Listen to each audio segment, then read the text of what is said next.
Hey guys, it's Brooke here from The Vintage Gardener. Welcome back to my channel. So I have an announcement to make. So for those of you guys who are not following me on Instagram and Facebook, first off, you should be, but I made an announcement today, and that is Peonies, Petals, and Posies, which is the nursery that I've started, has a grand opening date. And the grand opening is going to be April 13th at the Burlington County Agricultural Center, and that is 500 Centerton Road in Morristown, New Jersey.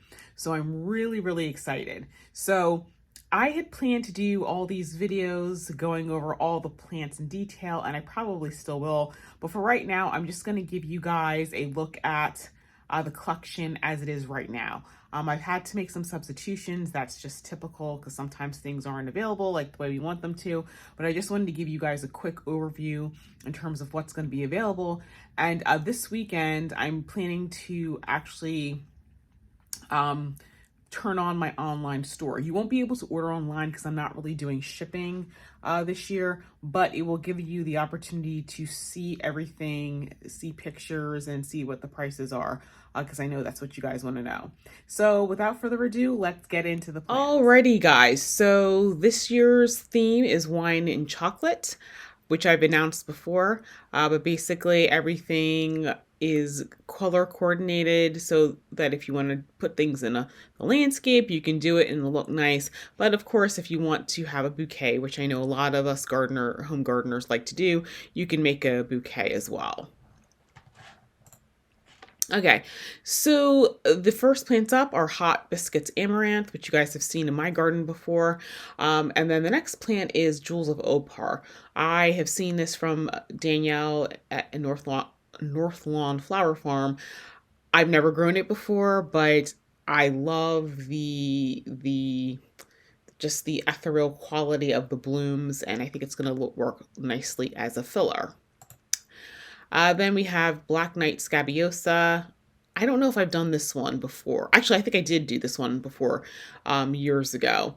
It was very nice. And then I have a Pro Cut Red Sunflower, and you guys have heard a lot about Pro Cut sunflowers. They're kind of like the staple in cut flower because they don't have, they're like pollenless, so they won't leave a mess all over your table. Then I have Ruby Red Sunflower. So that's just going to be another nice red one. They may look similar. The thing is, a lot of these things online look similar, but then once you actually see them in person, and of course you're putting them in your soil where you have a different soil chemistry, the colors do vary quite a lot actually. Then I have what's called Cappuccino Rudbeckia. I'm growing this one from seed. It's supposed to be first year flowering, and it will be done in 90 days. It's definitely put on some growth, a lot of growth actually, and so that will be a nice one. It's got that orangish kind of chocolate, especially like the chocolatey burgundy at the center. I think that's going to be really pretty. It adds some nice contrast to bouquets as well as the landscape. Then I've got Costa Velvet Snapdragon. This is bloom seasons 1 and 2. If you guys were not aware with snapdragons, it's 1, 2, 3, and 4, and that'll tell you when they bloom.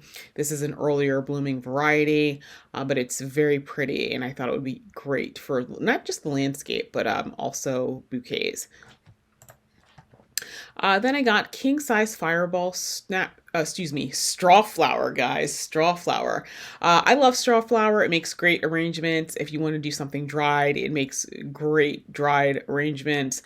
This one is a pretty bold red. It has some yellow in the center, but primarily it's red, and I think it'll be,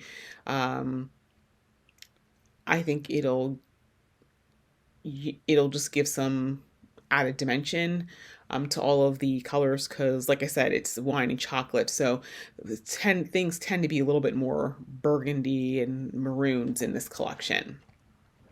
Then I have Benares Giant Wine Zinnia. I've grown that before.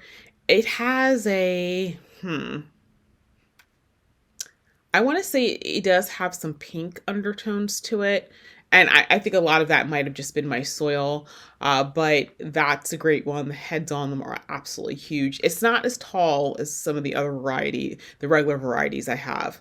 This one is a little bit shorter. I want to say maybe like 30 inches. So that's nice. Then I'm doing Selway Red Celosia. I mean, that's a red, y'all. And I'm here for it. I love that shade.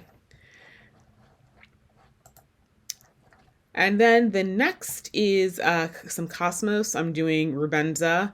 As you can see, it's got, you know, shades of red from the lighter to the deeper colors. And I think it'll, I like having a disc flower in my arrangements. Not quite like, because the zinnias are more like a pom-pom. But this is a nice disc, and I really, really do like that. And I like the leaves, and it just makes everything look very ethereal. And especially, like, you know, if you're in a, you've got a landscape, it's nice to have different textures, and the leaves on the Cosmos just give such wonderful texture. Then I have a Benares Giant Scarlet Zinnia, and then I have Benares Giant Deep Red. Now, the Scarlet, I'm trying to think. I don't think I've done the deep red before. I want to say that I've done the wine in the Giant Scarlet. And I think with the Scarlet, I thought it was going to be more red than what it was. It is red, but it has some different undertones to it. So I think between the three of them, if you get all three of them, I think just depending upon what type of bouquet you're doing, what kind of, you know, what you're mixing it with, it'll just give you a lot of versatility. Then I'm doing some Winter Elegance Deep Red Sweet Pea. I've got I think I've got 150 of these bad boys. I like Sweet Pea. This is the annual variety, so it has a scent. And if you keep clipping it, it'll continue to bloom. But I think that's going to be a lovely one. Then as you can see, I've got Cafe Creme Foxglove. That is one that you guys have seen in my garden. The only other place I've ever seen it aside from my garden is Chanticleer. It's absolutely beautiful. It gets between 3 to 5 feet tall, but I really, really like it because it has one center stem that blooms, and then when you cut the center stem back, it sends up basal branches. And then we have Asuka Purple Celosia. Now, I grew Asuka Green Celosia, and it was pretty. It was very dainty, and I think this has got a similar shape to it, so I can't wait. And then we got some chrysanthemums. I've got Oriental Night Chrysanthemum, and then we have Suzanne, which is one I've had Oriental Night in my garden. It didn't survive the winter because that was user error on my part. That was the first time I had chrysanthemums. Last year I grew Suzanne for the first time. Absolutely beautiful. It's more of the traditional cushion. It's got more of a bush look. Gets maybe about 2 feet tall. I love it's like anemone shaped blooms on them. Absolutely great. And then at the bottom you see Doreen Stathamum. I grew this one last year, and I looked out in the raised bed and I can see that it's coming back. So it definitely survived the winter, and it's got a gorgeous head on it, and it makes a lovely arrangement. Then we've got Garnet King. I've been dying to get my hands on this one because I saw it first at the Longwood Chrysanthemum Festival, and King's Mom had it available this year, so I got it. And then we have the Francois Tajat Peony. I only was able to get 3 of those. I wanted 10 of them, but it was very popular, so I only got 3. Then we have the Mocha Chrysanthemum. I had this one in my garden. It kind of has that coffee look, which is why I included it in this collection. I was supposed to have Lily Gallon, but I think there was a crop failure, so I can't get that. So this was the replacement. I do know another place where I think I may be able to get Lily Gallon, so I'm going to see if I can't get that one too.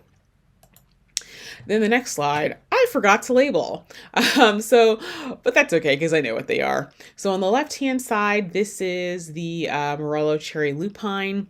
I've read so many conflicting reports about this one online. It appears that this one may be first year blooming. So if you guys get it, it looks like it may bloom this year. It's fast growing, seems to be pretty vigorous. I'm hoping that because it's fast growing and vigorous, it'll do well in New Jersey, because sometimes depending upon the variety of lupine, it can be kind of iffy around here.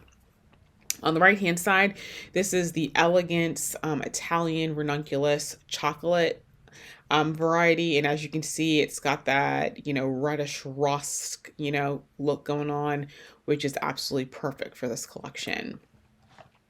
Then there's Burnished Bronze Peony. You can't tell from the picture, but according to the description, they have deep bronze leaves, so we'll see. Then to the upper right, we have Rebel Tree Peony. So that's more of a reddish, I think they said it's more of a reddish purple. You can definitely see it's got some pinkish undertones here. And at the bottom, this is an intersectional peony called Lafayette Escadrille. And one thing that's really interesting about this particular intersectional peony is that it's actually being touted as a good cut flower, which most intersectional peonies are not, and definitely tree peonies are not. Then more slides I forgot to label. The picture to the left is Albion Black Marble Nigella. It's got a white flower on it, but people grow this for the pods, and as you can see, the pods are nice and black, and I think it's going to look really great in the flower arrangements.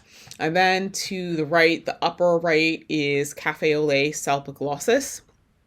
And so that gets about 18 inches tall.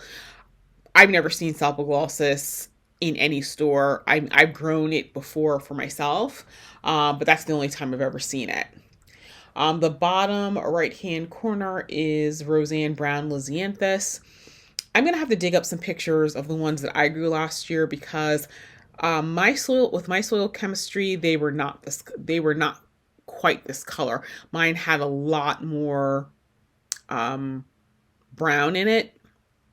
And contrary to what I've read online, like a lot of people don't like it because they said it looks kind of dead. When the one that I had, it didn't look dead. It just looked like a light brown flower. So, yeah. So anyway, guys, that is it for the slideshow. I think there's a few more that I have, but once again, like I said, I'm kind of, I'm having to get substitutions. So once I get narrow down what the substitutions are, I'll do another video showing what those are. But, for April, actually, I'm going to do a separate video showing what's going to be released in April. But I just wanted to get you guys, your appetites wet for what it is that you're going to be seeing throughout the summer. These plants are going to be offered when it's ready to be planted in southern New Jersey.